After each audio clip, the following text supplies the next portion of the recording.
BFM Bourse, l'écho du monde.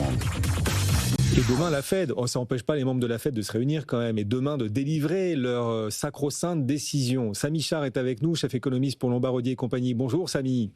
On verra si ça refroidit Donald Trump. La Fed devrait normalement annoncer demain un statu quo monétaire. Est-ce qu'il faudra le prendre comme un bon signe pour l'état de l'économie américaine ?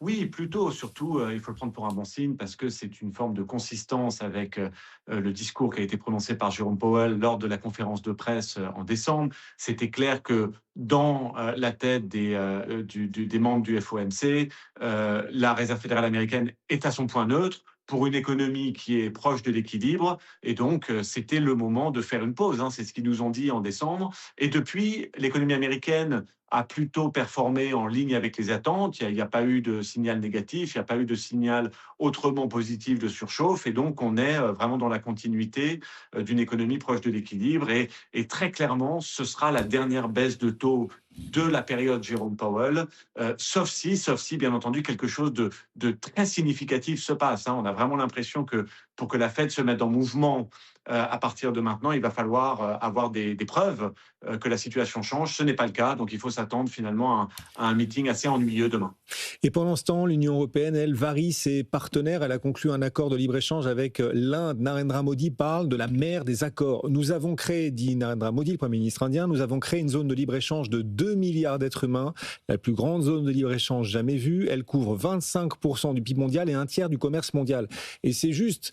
Et pourtant, beaucoup de médias n'en parlent pas beaucoup ici. Cet accord entre l'Union européenne et l'Inde est-il aussi important pour nous, pour le potentiel de croissance, pour diversifier nos sources d'approvisionnement que le Mercosur, Samy ?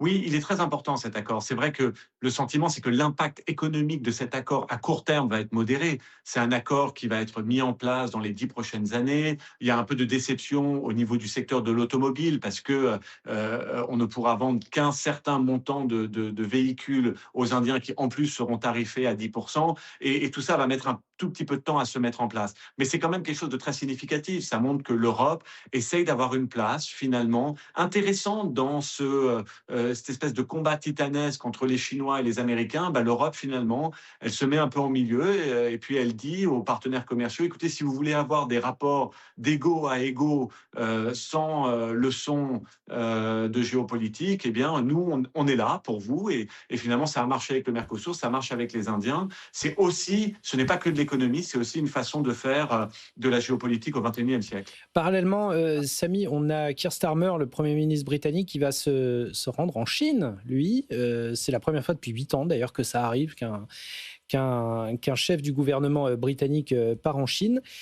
On sent vraiment que la map monde commerciale est en train de bouger dans tous les sens. Oui, c'est vrai. Les Américains, mon sentiment, c'est que les Britanniques, de toute façon, ne peuvent pas se désolidariser des Américains. Mais effectivement, c'est quand même un signal qui est donné, qui est de dire, écoutez, ne nous traitez pas trop mal, sinon, eh bien, on va être un peu plus ouvert et puis un peu moins vous aider dans votre compétition stratégique avec les Chinois. Et c'est vrai que l'Europe et les Britanniques ont été très, très mal traités quand même ces derniers temps. Et c'est une façon de dire, écoutez, si vous nous traitez aussi mal, on va quand même aller voir ailleurs. Je ne pense pas que ça aura des conséquences particulières. Les rapports commerciaux entre les Britanniques et les Chinois vont rester en forme de paralysie. Mais enfin, c'est un message qui est quand même envoyé outre-Atlantique. Il faut faire un tout petit peu attention avec les formes. Effectivement, merci beaucoup. Samy Char avec nous, Lombard-Odier. Mais donc, cette première visite d'un Premier ministre britannique en 8 ans en Chine. Les aventures de Keir Starmer à Pékin, on vous en parlera bien sûr. C'est un autre virage géostratégique. Merci beaucoup, Samy.